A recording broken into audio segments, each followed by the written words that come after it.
call someone gay as an insult, that says more about you than it does about them. When I was a kid, it was culturally understood that only women wore earrings, nail polish, perfume, and secret deodorant. And here I am today, a fully grown man, wearing earrings, nail polish, perfume, and secret deodorant. Hey, Shalom, brother. Shalom. This is Brother Howard of GMS Toronto coming back with another one. And this is the wickedness of the Christian church. And this is the wickedness that does not get called out. This is the wickedness that is being normalized and pushed on the masses. But you know what? The masses, they're supposed to be misled, because they're going to be misled unto their destruction. And leaders like this, they will pay, right? They will pay. Now, this is Jeremiah chapter 23, verse 1, and it reads, woe be unto the pastors that destroy and scatter the sheep of my pasture, said the Lord. And woe means destruction, right? So the Most High, right, is going to exact judgment through his son, Yahushua, upon these false pastors, prophets, right? These false servants that are literally just misleading, right, our people, right? That's what it means to scatter. To scatter means to mislead, right? Scatter our people all over the place. Our people don't have a proper foundation. When the brothers of GMS, right, starting with our elder apostles on down, when we make videos, we're making videos to bring our people back, or to give our people stability, a stable mind, right? That's what it is. That's why the scripture says, knowledge and wisdom shall be the stability of thy times.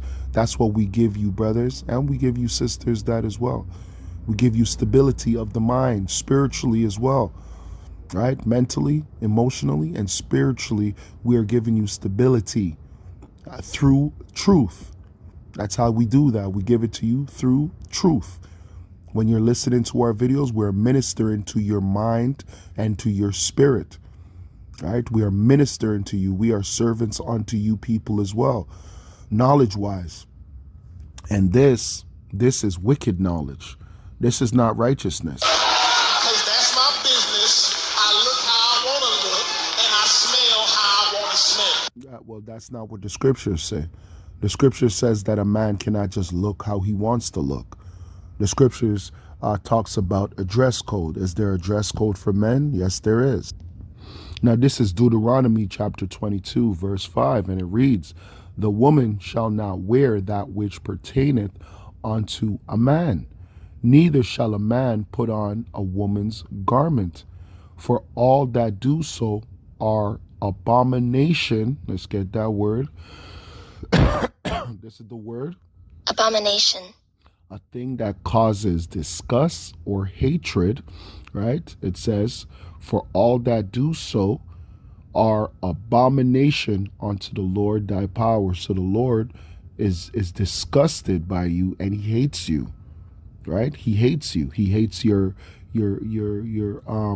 cross-dressing and everything else that you people do, and you try to justify it. Okay? Because this man is supposed to be a judge. He's a representation of a of a lawgiver. That's the role that he is taking upon himself, being a pastor. But he is not being a good judge. He is not being a good judge. Right? He's a false prophet. That's what he is, a false fucking prophet. 2,000 years ago, Jesus and his disciples walked around in dresses. What is this guy talking about? That's how you know this guy doesn't even know the scriptures. Right? We never wore dresses. Right? That's our traditional garments that people still wear today in the Middle East. You'll see people in the Middle East wear the robe. Right? That's something that was traditional that we wore.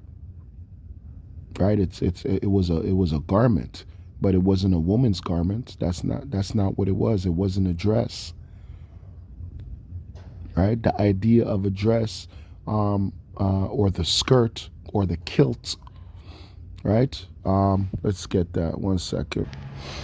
Now this is from ChatGPT, and it says key garment features: aprons and loincloths. Early Phoenicians wore functional aprons tied around the waist, particularly in labor or religious rituals, right? And that's what a lot of these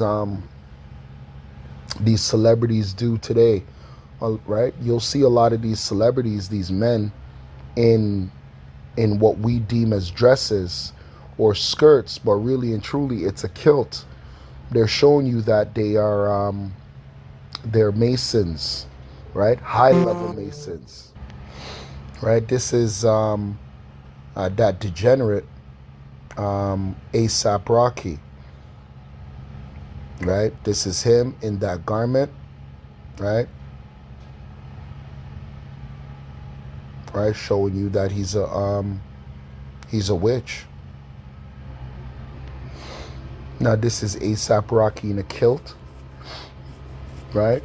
Just letting you know that he's a mason, right? Could be a master mason. I don't know his level, right? This is not always a shaman rituals. Are shaman rituals real? Yes, they are. Shaman rituals are very real. But so-called black, Latino, or Native American men in dresses, mainly you so-called black men in dresses, is not always a shaman ritual, right? This is their attire. Their attire that goes all the way back to the Phoenicians, which, right, later became the kilt. Now this is P. Diddy, right? This is a master mason. See, he has the cross of the Tammuz. I think he has a double cross, one for the male, one for the female. But yeah, he is here wearing a kilt, letting you know that he's a mason as well. He's definitely a master mason. He's a high-level witch, this demon P. Diddy. Now this is Sean Connery, and look at his pose. He's posing as a master mason, right? He is literally posing as a master mason, right? With that left foot forward. He's choosing the left-hand path, okay, of enlightenment, right? That's why he has all those books around him. He's enlightened to the left-hand side, that left-hand knowledge, right? But they wear the kilt because it can be traced back to the Phoenicians. Now this is Samuel L. Jackson in the kilt, and you see he has the side bag, right? They stylized it like that back then as well. A lot of times, different designs would be on the kilts to signify wealth, right? So back to ChatGPT, it says aprons and loincloths. Early Phoenicians wore functional aprons tied around the waist, particularly in labor or religious rituals. Kilted robes or outer garments. Quilting was used to provide insulation. These could be richly dyed and embroidered.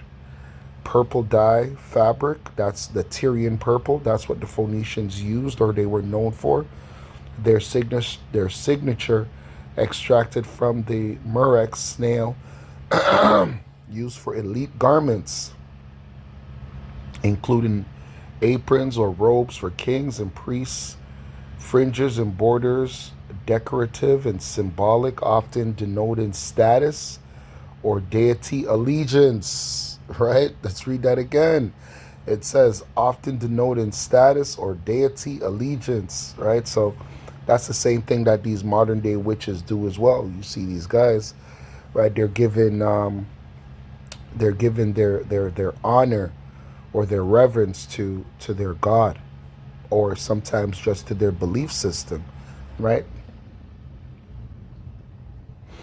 It says Phoenician clothing reflected Canaanite traditions, but also included Egyptian, Mesopotamia, Greek influence due to trade, Israelite garments and their separation. The ancient Israelites onward emerged in the same cultural world but intentionally dressed differently to separate themselves as holy people chosen by Yahweh, right? Numbers 15, which is a good one. Chat GPT is on point. It says, speak unto the children of Israel and bid them that they make them fringes in the border of their garments, and that they put upon the fringe of the borders and a ribbon of blue. That is very true, right? It's a really good scripture because it separates us from the people that are around us, okay? We're not supposed to be similar, and we're not supposed to follow these people. We're supposed to be different. And open-toed shoes, but we don't consider when you call someone gay as an insult, that says more about you than it does about them. When I was Yeah, we don't call people gay as an insult because the word gay means happy, right? What we do is call you out. We call you out for your sin, right? Because the Bible lets us know that a man and a man should not lay together. So us men being the judges that we are, we're going to call out the sin because it's wrong. kid, it was culturally understood that only women wore earrings, nail polish, perfume, and No, that's not true either, right? Culturally, men are allowed to wear earrings, right? There's scriptures about men that wear earrings. Now, this is Ezekiel chapter 16 and 12, and even though this is a reference to the nation of Israel and not a specific person, it reads, and I put a jewel on thy forehead and earrings in thine ears and a beautiful crown upon thy head, right? So the earrings is not unlawful because the ear, you're piercing the cartilage, right? We're allowed to pierce the cartilage. Now, this is Exodus chapter 32, verse 2, and it reads, and Aaron said unto them, break off the golden earrings which are in thy ears of your wives, of your sons, and of your daughters, and bring them unto me. And all the people brake off the golden earrings which were in the ears, and brought them unto Aaron, and he received them at their hand, and fashioned it with a graven tool. After he made it, a molten calf, and they said, these by the gods, O Israel, which brought thee up out of the land of Egypt. Right? But the point was, and Aaron said unto them, break off the golden earrings, which are in the ears of your wives, of your sons, and of your daughters, which lets you know that was a part of our tradition as well, to wear earrings. Our people wore earrings, and our people will always wear earrings, and it's just not for a specific gender. Men can wear earrings as well, right? secret deodorant. And here I am today. Hey, and men should try to avoid wearing these deodorants, right? Obviously, that's, even me, I wear deodorant, but we should try at all costs to avoid these deodorants, because the majority of these deodorants are toxic, man. Right? They're toxic, right? I know that's not going to happen all the time. Sometimes you're going to need deodorant, right? But if you could find the natural ones, which are aluminum free, right, you should use those ones, because the majority of these deodorants are toxic, right? Even though the scriptures does say we shall eat poison and live, but if you could avoid certain pollutions, you should try and avoid them. A fully grown man wearing earrings, nail polish, perfume, and secret deodorant.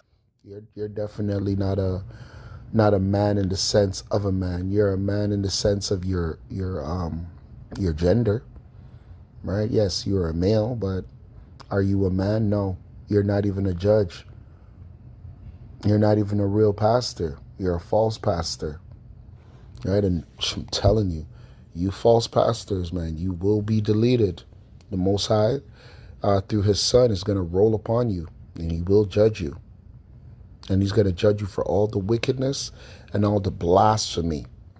All the wickedness and all the blasphemy that our people have been doing upon earth, man. Playing fucking games.